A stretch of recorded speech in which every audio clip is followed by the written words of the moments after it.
시청자 여러분 안녕하십니까? 김동수입니다. 요즘 말이죠. 세무사들 사이에서도요. 양도소득세 1주택 비과세에 관한 문제로 의견이 분분합니다. 그 이유는요. 정부가 소득세법인 양도소득세를 수시로 개정하기 때문에 요즘은 이런 신조어도 생겨나고 있습니다. 양포세무사, 양도소득세 상담을 포기하는 세무사를 양포세무사라고 하는 신조어까지 나왔습니다. 바로 이것은 무엇을 의미합니까?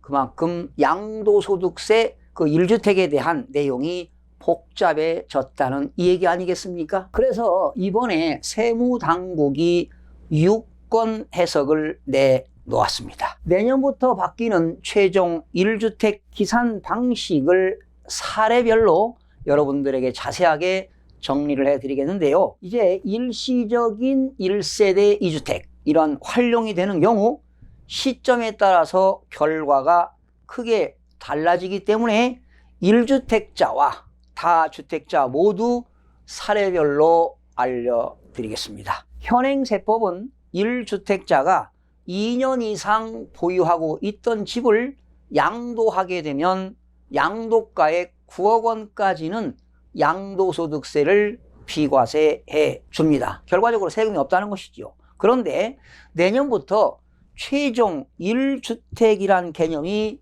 도입되기 때문입니다. 예컨대 3개의 주택을 가지고 있다가 2개의 주택을 팔았을 때 마지막 1주택을 가지고 있을 때 그 1주택을 어떻게 하는 경우에 비과세가 되는 것이 강화되는 것이 바로 핵심이 되겠는데요. 즉 3주택을 가진 자가 집 2채를 팔고 한 채만 남겨둔 경우 그 1주택이 된 날로부터 2년을 기산해서 비과세 요건을 따지는 것이 최종 1주택의 핵심이라고 보시면 되겠습니다. 그래서 오늘 이 시간에 사례를 6가지를 가지고 여러분들에게 케이스 바이 자세하게 설명을 드리겠습니다. 먼저 사례 1번이 되겠는데요. 아주 이거는 평범한 내용입니다.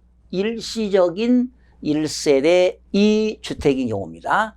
전형적인 일시적인 1세대 2주택은 먼저 한 주택을 양도하면 비과세가 되는데요. A 아파트를 취득했습니다. 언제 취득했느냐?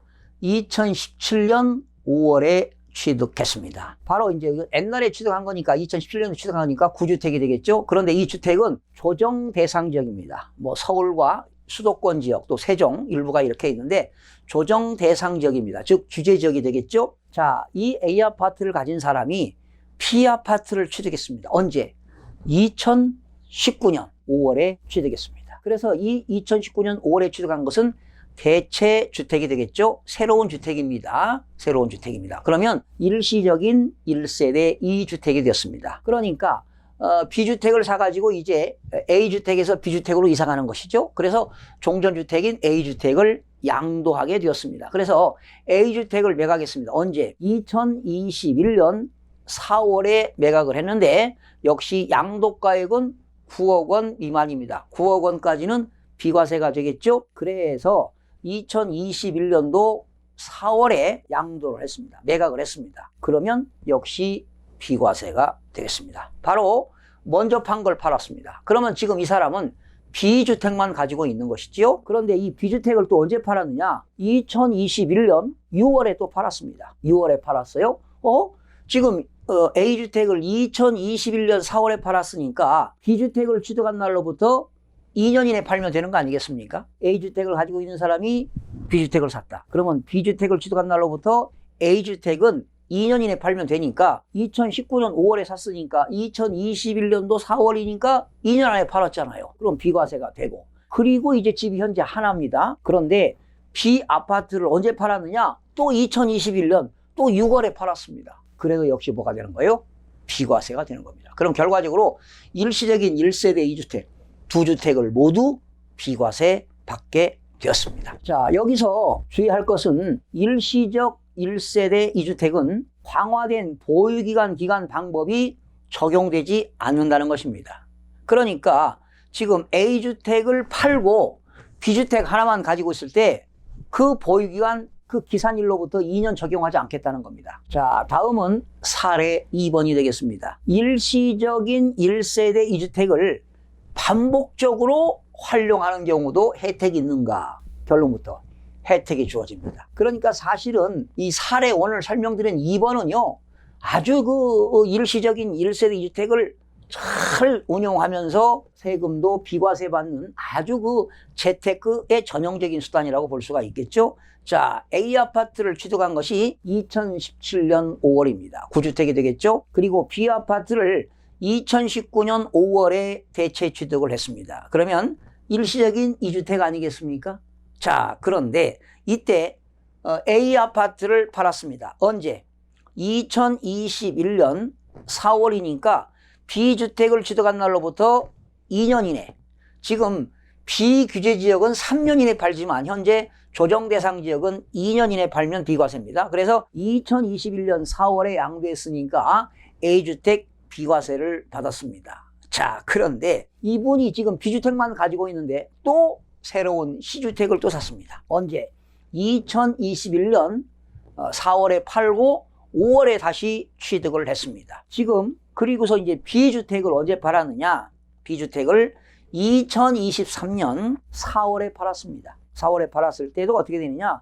역시 비과세를 받을 수 있다는 겁니다. 비과세 받을 수 있어요. 그리고 마지막에 이제 C주택을 가지고 있는 사람이 또 2023년 6월에 또 양도했습니다. 역시 비과세를 받을 수가 있습니다.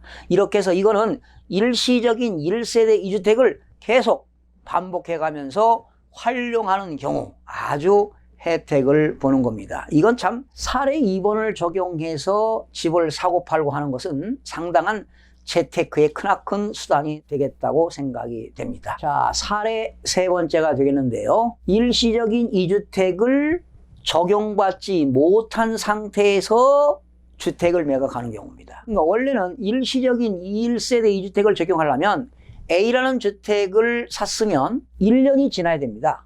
1년이 지나고 B주택을 사야 되는데 사례 3번 같은 경우는 A 아파트를 2019년 5월에 취득했고요. 그리고 B 아파트를 같은 해 2019년 9월에 샀습니다. 그러니까 B주택을 살 때는 A주택을 산 날로부터 1년이 경과한 이후에 사야 되는데 이거는 2019년도 그냥 5월에도 사고 9월에 샀습니다. 이런 건 일시적인 1세대 2주택의 혜택이 안 됩니다. 그런 상태에서 B 아파트를 팔았습니다. 언제?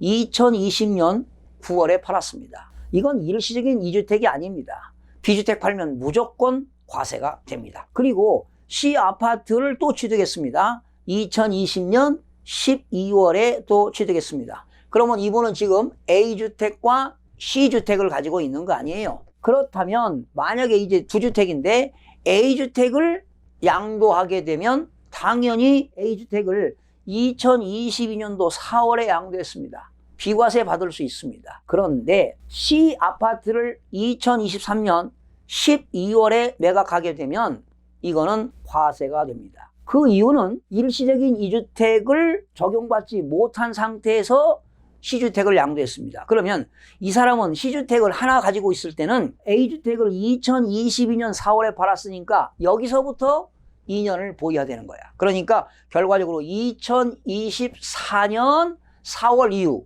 5월에 팔았다면 비과세가 되는데 2023년 12월에 팔았기 때문에 1세대 1주택이라 하더라도 과세하겠다는 것입니다. 이건 엄청난 손실이 생기는 거 아니겠습니까? 자, 사례 4번을 소개합니다. 3주택자입니다. 3주택자가 집 한 채를 먼저 정리했어요.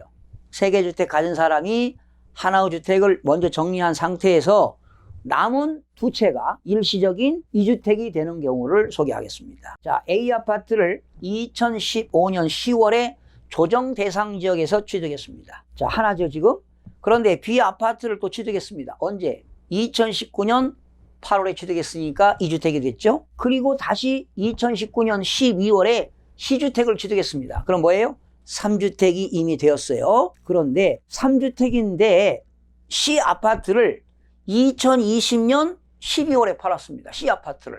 그러면 당연히 양도해야 되겠죠. 셋 중에 하나 팔았으니까. 그런데 조정 대상 지역이기 때문에 중과세가 되겠습니다. 20%. 3주택 중에서 하나의 주택을 팔았으니까 양도소득세 20%를 더 중과합니다. 그래서 C주택을 양도할 때는 당연히 과세가 되겠습니다. 그러면 이제 A주택과 B주택 두 개 남았잖아요. 이때 A아파트를 팔았습니다. 2021년 7월에 팔았으면 비과세 받을 수 있느냐? 당연히 받습니다. 그리고 B아파트를 매각했습니다. 언제? 2021년 8월에 매각했습니다. 이것도 비과세를 받을 수 있습니다. 즉 이때 A아파트와 B아파트는 일시적인 1세대 2주택을 적용해 주겠다는 겁니다. C주택은 당연히 중과세가 돼가지고 세금 내는데 A주택과 B주택은 일시적인 1세대 2주택으로서 비과세 혜택을 받을 수가 있습니다. 사례 5번째를 소개하겠습니다. 3주택자인 다주택자인 경우를 소개합니다. 자, A아파트를 취득했습니다. 언제? 2009년 4월입니다. 조정 대상적입니다.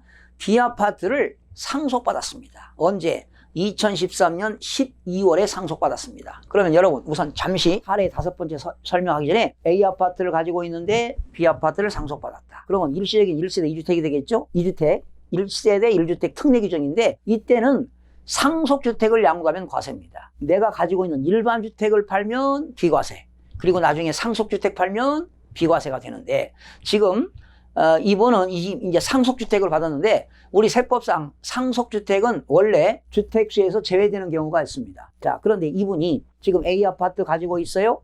B아파트 상속받았어요. 그런데 C아파트를 취득했습니다. 언제? 2014년 12월에. 그러면 몇 주택이 됐어요? 3주택이 되었는데 이때 A아파트를 매각했습니다. 언제? 2015년 12월에. 그러면 역시 비과세가 됩니다. 비과세가 돼요. 이때 B아파트는 주택수에 제외되기 때문에 A아파트를 팔면 비과세가 되겠고 또 이때 B아파트입니다. B아파트를 팔면은 역시 상속받은 거기 때문에 비과세가 될 수가 있습니다. 자, 이런 상태에서도 D아파트를 취득했습니다. 언제? 2018년 11월에. 그리고 C아파트를 매각했습니다. 언제? 2021년 4월에. 그러면 역시 C아파트도 비과세를 받을 수가 있습니다. 즉 A아파트와 지금 B아파트는 상속받은 건데 A아파트와 C아파트도 일시적인 1세대 2주택이 적용된다는 겁니다. 그리고 C아파트와 D아파트도 다시 일시적인 1세대 2주택을 적용받을 수 있다는 것입니다. 여러분 복잡하죠? 자, 마지막 사례 6번째가 되겠습니다. 1주택자가 말이죠. 재개발이나 재건축을 통해서 입주권을 함께 갖고 있는 경우입니다. 지금 우리나라 세법에서는 입주권도 주택으로 보는 겁니다. 자, A주택을 말이죠. 2017년 11월에 취득했습니다. 그런데 그 A주택이 재개발 도시및주거환경정비법에 의해서 재개발 재건축이 된 거예요. 그래서 관리처분 인가일이 2019년 1월이었습니다. 그러면 이제 또 뭐 이사가 될 거 아니겠어요? 그래서 B주택을 취득했어요. 2019년 3월에. 자, 그러면 지금 1세대 2주택입니다, 이거. 입주권 가진 사람이 아파트를 샀으니까. 그럼 입주권을 안 팔아야 돼요. 나중에 이제 완공되고 팔아야 되는데 그냥 A 입주권을 2020년 12월에 팔았어요. 그러면 이건 과세입니다. 입주권 팔면 과세입니다. 그리고 B아파트도 팔았어요. B아파트는 언제 팔았느냐? A 입주권을 2020년에 팔아서 과세잖아요. 그러면 그때부터 2년을 또 계산해야 돼요. 2022년 12월 이후. 그러니까 23년도에 팔아야 되는데 2022년 10월에 B아파트를 팔았으니까 2년 보유가 안 됐잖아요. 그러면 역시 과세입니다. 그래서 중요한 겁니다. 입주권 양도일 이후에 최종 1주택은요, 기산해야 됩니다. 그러니까 입주권을 양도한 이후에 최종 1주택을 가지고 있을 때 2년 이상을 보유해야 된다는 겁니다. 2년 이상을. 그래야 비과세가 된다는 내용입니다. 그러니까 이분은 지금 B아파트를 2019년 3월에 샀으니까 뭐 2년 이상 보유하지 않았느냐? 그렇죠. 보유했죠. 그러나 입주권을 양도일로부터 기산한다는 겁니다. 입주권 양도했을 때 그 당시 1주택 했으니까 그때부터 2년을 취득일로부터 기산하는 게 아니라 입주권 양도일로부터 그 기산을 하기 때문에 2년이 되지 않았기 때문에 양도소득세를 과세한다는 겁니다. 자, 어느 때는 집이 3주택일 때도 비과세가 되는 경우가 있고, 입주권 가지고 있는 사람이 주택을 사가지고 입주권을 팔아도 과세, 주택을 팔아도 과세가 되는 이런 문제점이 생기는데, 여러분들 케이스 바이 케이스 사례별로